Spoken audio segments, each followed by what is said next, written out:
The life of a sprinter may look glamorous: medals, records, the roar of the crowd. But behind the bright lights are dark moments of struggle, pain, and even depression. Today we're counting down 10 sprinters who battled depression and overcame incredible personal challenges, and trust me, number 1 will truly shock you. At number 10 we have Jamaican sprinter Junelle Bromfield. Known for her 400-meter performances, Junelle's career took an emotional hit when she faced backlash from her fellow Jamaicans after her relationship with American sprinter Noah Lyles became public. Junelle Bromfield, a Jamaican Olympic sprinter, has faced significant backlash from some Jamaicans due to her relationship with American sprinter Noah Lyles. The controversy primarily stems from comments Lyles made during a July 2024 interview on the Track World News podcast, where he revealed that Bromfield, who trained with Jamaica's MVP track club, shared insider information about Jamaican athletes, including drama within the team. He specifically mentioned knowing details about competitors like Kishane Thompson and Oblique Seville, which he implied gave him a competitive edge. These remarks sparked accusations that Bromfield was disloyal to Jamaica, with some labeling her a traitor and sellout for allegedly leaking sensitive team information to Lyles, a rival from the United States. The backlash intensified after Lyles won the 100-meter gold at the 2024 Paris Olympics, narrowly defeating Jamaica's Kishane Thompson by 0.005 seconds. Bromfield's public support for Lyles, including celebrating his victory from the stands, further fueled criticism from some Jamaican fans who felt she prioritized her relationship over national loyalty. Social media platforms, particularly Instagram and X, became hotbeds for cyberbullying, with Bromfield facing insults about her appearance, including colorist remarks targeting her dark skin. Some comments even escalated to death threats, prompting her to express fear about returning to Jamaica.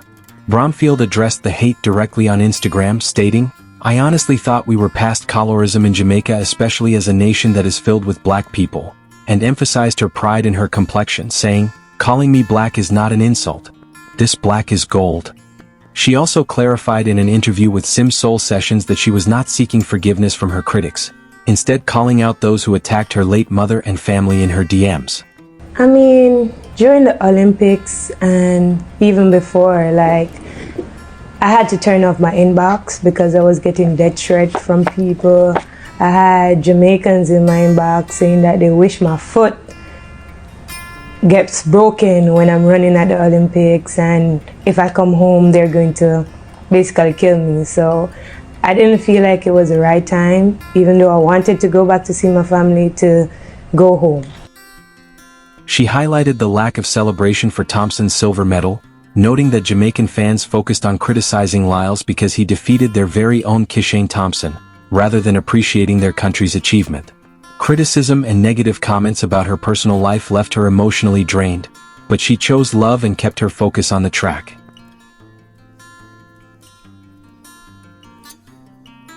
At number 9 is world champion Fred Curley. In 2024 he was arrested for allegedly punching his girlfriend, hurdler Alaisha Johnson, during a heated argument. Fred Curley, a two-time Olympic 100-meter medalist, was arrested on May 1, 2025, in Dania Beach, Florida, for allegedly punching his ex-girlfriend, Olympic hurdler Alaisha Johnson, during a heated argument at a hotel. Johnson claimed Curley struck her in the face with a closed fist, causing her nose to bleed. The police observed injuries consistent with her account, leading to Curley's arrest on a misdemeanor battery charge. He was released on a $1,000 bond the following day, with orders to avoid contact with Johnson and the hotel. Curley's attorney, Richard Cooper, denied the allegations, stating Curley was attacked during the incident and expressing confidence the case would be dismissed. A source close to Curley and his girlfriend, DJ Sky High Baby, claimed Johnson's boyfriend, Tyler Parker, was present and he was the one that struck Johnson, not Fred Curley as alleged by her. Curley has pleaded not guilty and is contesting the charge. The incident sent shockwaves through the track world and left Curley facing not just legal trouble but also mental strain and public scrutiny that derailed his form on the track, which significantly affected his mental health, pushing him to depression. Number 8. Christian Coleman. Banned for over a year due to missed drug tests, Coleman fell into depression watching his rivals take over the sport. Coleman maintained he had never used performance-enhancing drugs and attributed the missed tests to logistical issues. He criticized the athletics integrity unit's process, arguing the rules were unclear and the system set athletes up for failure.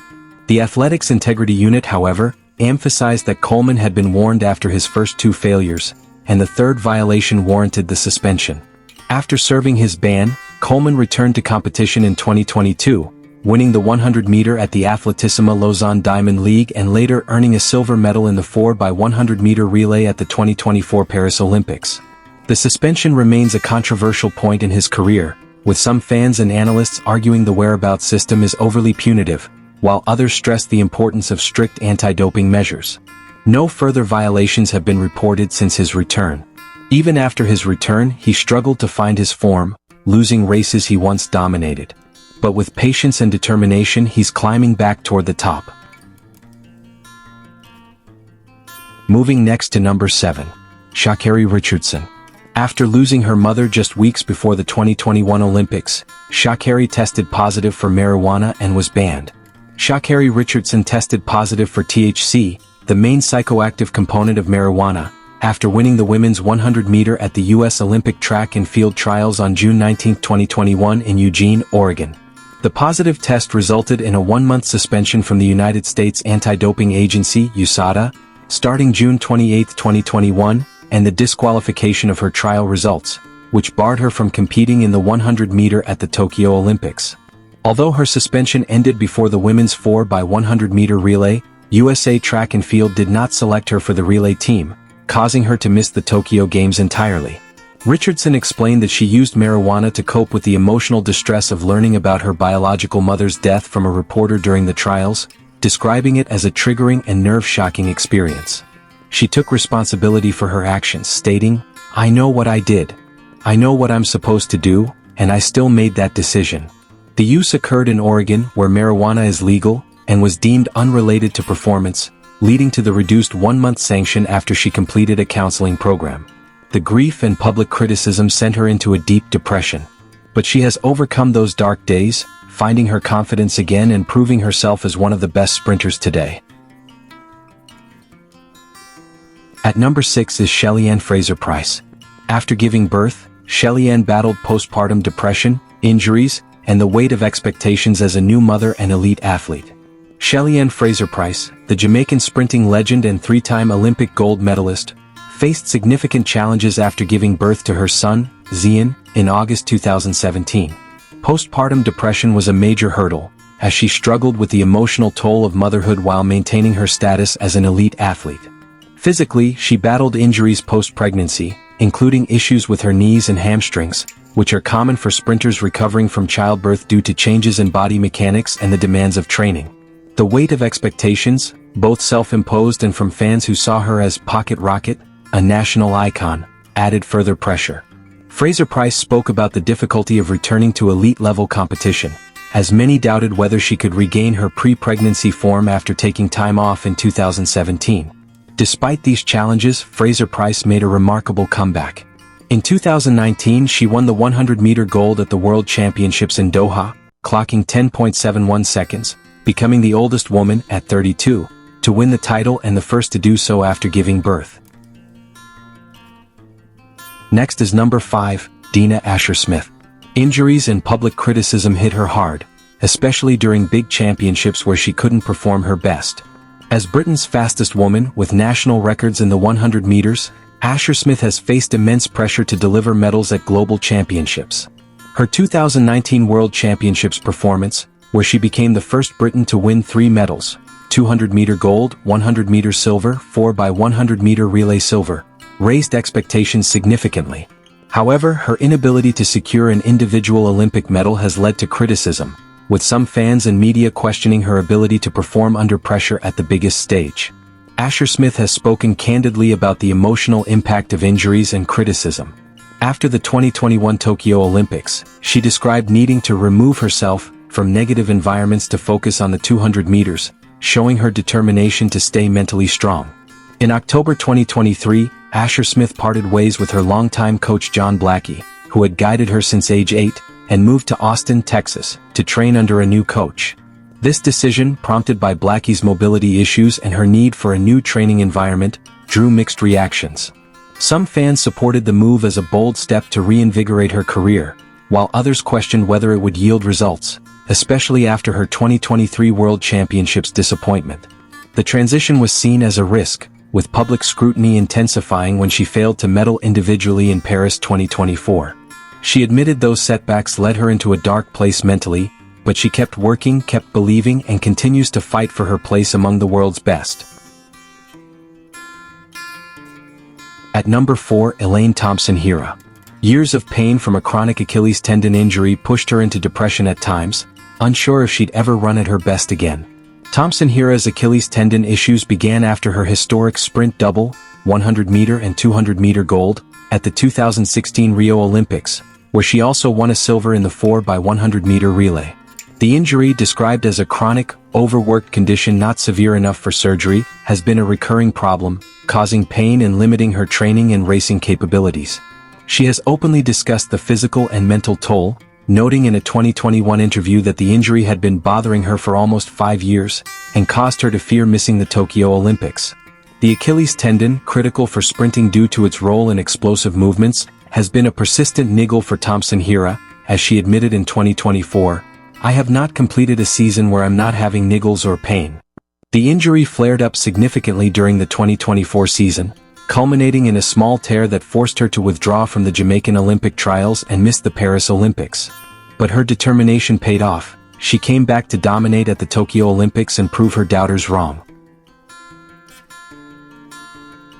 Even legends feel pain, like number 3 Usain Bolt. After being scammed out of over $12 million of his hard-earned savings, Bolt admitted he felt betrayed and depressed. In January 2023, Usain Bolt, the 8-time Olympic gold medalist and world record holder in the 100-meter, was defrauded of over $12.7 million from his account with Kingston-based Stocks and Securities Limited, SSL, a Jamaican investment firm. Bolt's account, intended as a pension for himself and his parents, was reduced from $12.8 million to just $12,000, according to his lawyer Linton P. Gordon. The fraud, allegedly perpetrated by a former SSL client relationship manager, affected Bolt and over 30 other clients, with total losses estimated at $3 billion Jamaican dollars, approximately $20 million US dollars. Panton faces a 21-count indictment for forgery, larceny, and related charges, and the case is under investigation by Jamaican authorities and the FBI. In a 2024 interview with The Guardian, Bolt clarified, "I'm not broke, but it's definitely put a damper on me," emphasizing that his overall net worth, estimated at $90 million in 2025, remains substantial due to other investments and endorsements.